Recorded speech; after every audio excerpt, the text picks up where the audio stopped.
Fighting tutoring. Chapter 5 की शुरुआत में हम देखते हैं जेओक भागते हुए आता है। वो सैंगबॉम के मुंह पर पंच मारता है।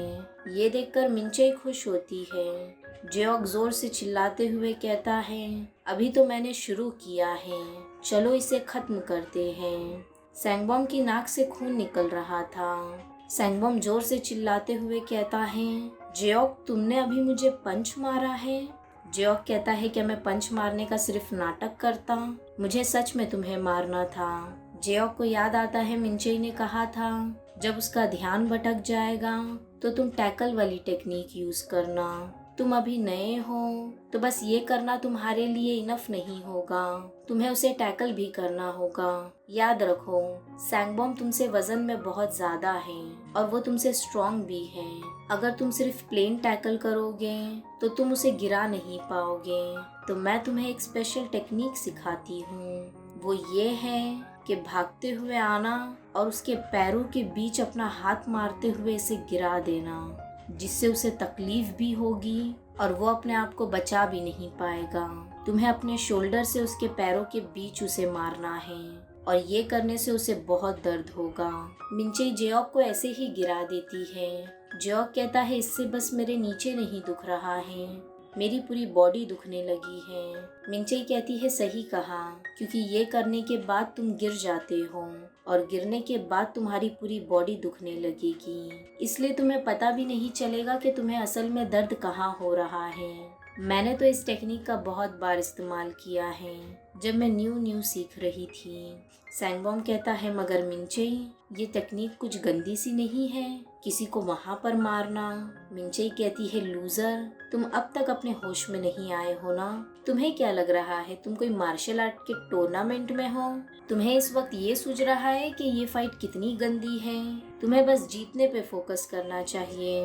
कूडो मार्शल आर्ट में ये टेक्निक यूज करना अलाउड है, क्योंकि उसमें सामने वाला बहुत हैवी वेट होता है। तो मैंने तुमसे जैसा कहा है तुम बस वैसे ही करो, समझे? और जो गंदी तरीके से लड़ रहा है वो तुम नहीं हो, वो सैंगबॉम है जो तुम्हें अभी भी परेशान करता है और वो तुमसे ज्यादा स्ट्रॉन्ग भी है, तो तुम ये कर सकते हो। जेओक देखता है सैंगबॉम की नाक से खून निकल रहा है और वो डिस्ट्रैक्टेड है। तभी जेओक वो वाली टेक्निक यूज करता है जो मिंचई ने उसको सिखाई थी। वो सैंगबॉम के पैरों के बीच अपने हाथ से मारते हुए उसे गिरा देता है, जिससे सैंगबॉम को बहुत दर्द होता है। ये देखकर तो सभी स्टूडेंट हैरान ही हो गए थे कि जेओक ने ये कर कैसे लिया। सबको लगता है सैंगबॉम का तो सर फट गया होगा और असल में सैंगबॉम को चक्कर भी आ रहे थे। तभी जेओक उसे जोर जोर से पंच मारता है। जैसे सैंगबॉम उसे मार रहा था, वो भी सैंगबॉम को नॉन स्टॉप पंच मारता है। वो कहता है, तुम कौन होते हो मुझे मारने वाले और मुझे परेशान करने वाले? अगर तुम ये सब नहीं करते तो मैं अपनी स्कूल लाइफ एक नॉर्मल इंसान की तरह जीता। अगर तुम ये नहीं करते तो मैं खुश होता। सभी बहुत हैरान थे कि सैंगबॉम इतना मार खा रहा है। उन्हें तो विश्वास ही नहीं हो रहा था कि जेओक ये सब कर रहा है।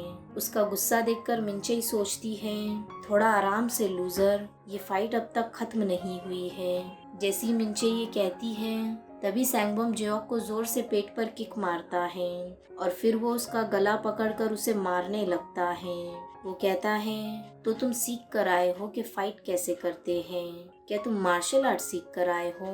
मैंने भी कुछ चीजें सीखा है अपने फ्रेंड से, क्या तुम्हें बताऊं? उसे चोकिंग कहते हैं। मेरे ऐसा करने से तुम कुछ ही सेकंड्स में बेहोश हो जाओगे और जब तुम बेहोश हो जाओगे तो मैं तुम्हारे पूरे कपड़े उतार कर तुम्हारा वीडियो बनाऊंगा। वो जोर से चिल्लाता है, अब मर भी जाओ लूजर कहीं के। जेओक मन में कहता है, मैं 7 सेकंड में बेहोश हो जाऊंगा, अब मैं क्या करूं? 3 सेकंड तो ऐसे ही निकल चुके हैं। क्या इससे बाहर निकलने की कोई टेक्निक है? कुछ तो होगा जिससे मैं बाहर निकल सकता हूँ। तभी वो अपने हाथ में लाइटर देखता है। उसे कुछ याद आता है। वो लाइटर चालू करता है और सैंगबॉम के हाथ पर लगा देता है, जिससे सैंगबॉम का हाथ जलने लगता है।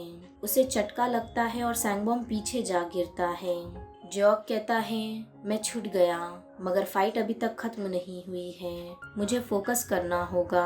उसे याद आता है मिंचई ने कहा था, अगर तुम्हें अपने सामने वाले को बेहोश करना है तो तुम्हें उसके चिन पर मारना होगा। जितना जोर से हो सके। अगर तुम सही से उसके चिन पर मारोगे तो वो सामने वाला बेहोश हो ही जाएगा, भले ही वो कितना भी स्ट्रांग हो। तुम्हें बस उसकी जॉ पर मारना है। और फिर सैंगबॉम गया। तुम समझ रहे हो? जेओक को ये याद आता है। वो सैंगबॉम के चिन की तरफ देखता है और जोर से पंच बनाते हुए उसके चिन पर मारता है। पंच मारते साथ सैंगबॉम के पैर लड़खड़ाने लगते हैं और वो नीचे गिर जाता है। सैंगबॉम बेहोश हो चुका था। सभी के मुंह खुले के खुले रह गए थे। मिंचेई भी उसे देखकर हैरान थी। जेओक को समझ नहीं आता कि वो अब क्या करे। सैंगबॉम तो बेहोश हो चुका था। सभी लोग जोर जोर से चिल्ला रहे थे कि इसने सैंगबॉम को हरा दिया है, ये लूजर जीत चुका है। मिंचेई खुश थी। वो मन में कहती है, तुम्हारी मेहनत काम आई लूजर, पर फिर भी अगर तुम्हें वाकई जीतना है तो तुम्हें जिसने फाइटिंग सिखाई है तुम्हें उससे जीतना होगा। ये कहकर मिंचेई वहाँ से जाने लगती है। जेओक को याद आता है मिंचेई ने कहा था, फाइट जैसे ही खत्म होगी जितना फास्ट हो सके तुम वहाँ से भाग जाना, वरना बाकी जो पुलिस है वो तुम्हें परेशान करेंगे। सैंगबॉम के जो दोस्त होते हैं उनमें से एक कहता है कि हमें उसे पकड़ना चाहिए, दूसरा लड़का कहता है नहीं उसे जाने दो और सैंगबॉम को जगाओ। जेओक जितना फास्ट हो सके वहाँ से भाग जाता है और जोर जोर से चिल्लाता है, मैं जीत गया, मैं वाकई सैंगबॉम से जीत चुका हूँ। ये बात पूरे स्कूल में फैल जाती है कि जेओक जो एक लूजर था वो सैंगबॉम से जीत चुका है। जेओक ने सोचा था कि उसके परेशान होने वाले दिन अब खत्म हो चुके हैं, पर क्या वो ये सही सोच रहा था? ऐसा नहीं होता। ये बात एक दूसरे लड़के को पता चलती है कि सैंगबॉम को किसी लूजर ने फाइट में हरा दिया। वो लड़का बहुत मोटा होता है और बहुत स्ट्रांग भी दिख रहा था। वो कहता है अगर मैं उस लूजर को हरा दूंगा तो मतलब हम दोनों की जीत हो जाएगी। इसका नाम देबोंग होता है।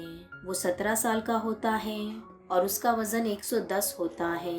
वो कहता है आसानी से जीत जाना बहुत अच्छा लगता है, मगर इससे बड़ा भी कुछ उसके सामने आने वाला था। इसी के साथ चैप्टर 5 यहीं एंड होता है। वीडियो पसंद आया हो तो लाइक शेयर और सब्सक्राइब जरूर करना। मिलते हैं चैप्टर 6 में।